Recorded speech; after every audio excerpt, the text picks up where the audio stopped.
কুবা মসজিদের বাহিরের অংশ খুবই সুন্দর একটি মসজিদ। মসজিদের বাইরের অংশটা খুবই চমৎকার।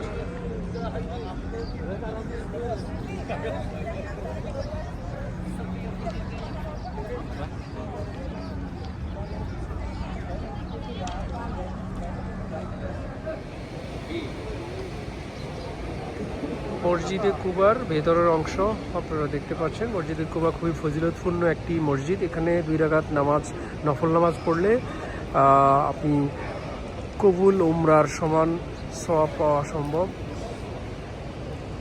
ভেতরের অংশ মসজিদে কুবা, এটি আমাদের নবী করিম সাল্লাল্লাহু আলাইহি সাল্লামের হাতে প্রতিষ্ঠিত প্রথম মসজিদ, যেটি মসজিদে নববীরও পূর্বে প্রতিষ্ঠিত একটি মসজিদ। খুবই ফজিলতপূর্ণ একটি মসজিদ।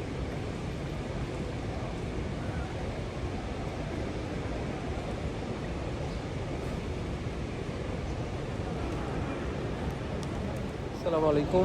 এটি হচ্ছে মসজিদে কুবা বা কুবা মসজিদ বলা হয়, মদিনাতে অবস্থিত। আমরা আপনাদেরকে মসজিদে কুবার ভেতর অংশ দেখাচ্ছি।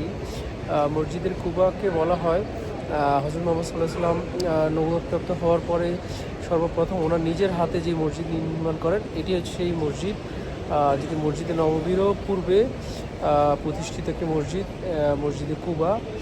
আর এই কুবা মসজিদের এখানে নামাজ পড়ার অনেক ফজিলত রয়েছে। বলা হয়ে থাকে কুবা মসজিদে 2 রাকাত নফল নামাজ পড়লে একটা কবুল উমরার সমান সওয়াব পাওয়া যায়।